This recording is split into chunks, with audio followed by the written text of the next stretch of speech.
What's going on, my design dude and dudettes? It's John, your stay at home designer.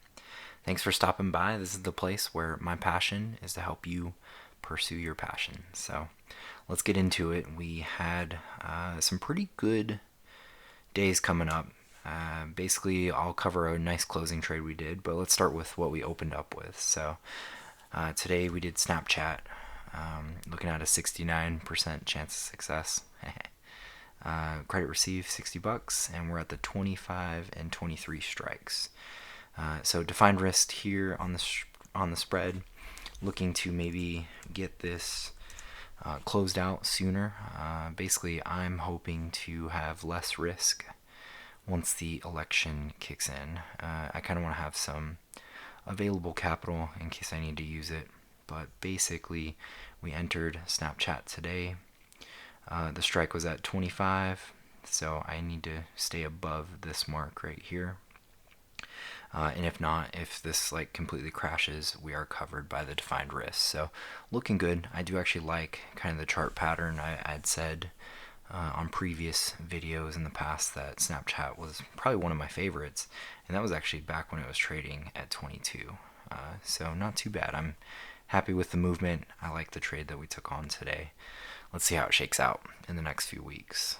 Now, next, Adobe, another one, took in a pretty nice amount of credit here as well. You know, again, looking to score maybe 50% profit target, possibly 60 sometimes on something like this. But the chance of success in Adobe is great. We're trading at 75% probability of profit for this one.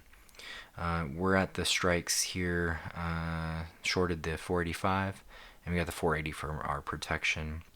Current stock price is at 510 and 89 cents. So with Adobe, you can kind of see today's action was interesting. We had shot up pretty well, and then sort of came back down to where it closed out the day, like, you know, in the upper portion of its candle. But nonetheless, it's still a tighter range than I thought we'd be seeing. I thought it'd start breaking out a little more. However, again, not too worried. You know, let's look at the weekly.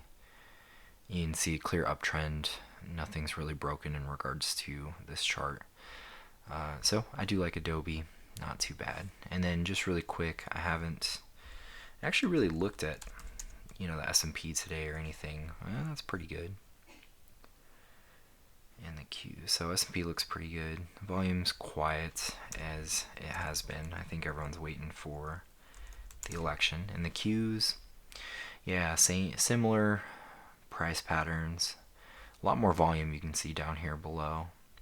But yeah, tech looks okay too. We did have a nice bounce off of the 50-day after kind of testing below it for a little bit. So that is interesting. We will see. But let's talk about the new trade that we had closed today. So D-Dog, our data dog here. I love this. Basically, you'll see we closed out at a 27% profit, 119 debit, and then these were the strikes here at 95.90. But here's my favorite part. So we were basically able to get this quick turnaround trade in 3 days, and you know, that is awesome. Like, if you just think about, 3 days, that's like 9% a day, which is amazing. So to be able to capture that kind of sort of theta, that kind of, I guess, accumulation, if you can imagine that over a longer time period, that is compounding at its greatest. Like, it's amazing to see. But let's look at D-Dog's chart. Another interesting close, kind of almost like undecided in a way, after a really big run up recently. This run up yesterday was great, which is one of the main reasons we could close out a lot sooner than expected. And looking at a chart like this, pretty nice uptrend. So D-Dog will be on the watch list for the future. We'll check that one out. But just want to give you a quick update. You know, basically to give you an idea, backtesting works. Having discipline in your trades works.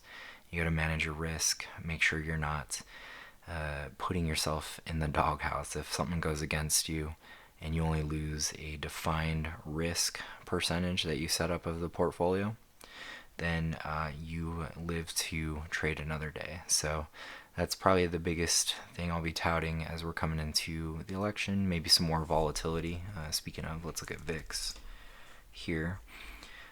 Interesting. So we did close down a little.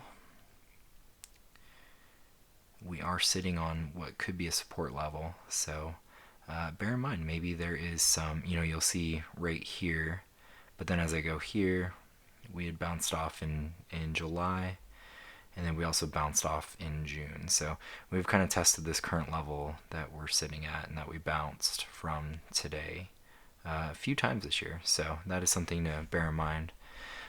Timing seems right, so keep an eye on that. But like I said, back testing and discipline, that is the key, especially long term. And like we said, compounding growth is the real deal. That's where you will, over time, see very impressive benefits. So nonetheless, that leaves it here for me. Just want to make it quick. Thank you for stopping by, my dudes, my dudettes, and I will chat with you tomorrow. Bye-bye.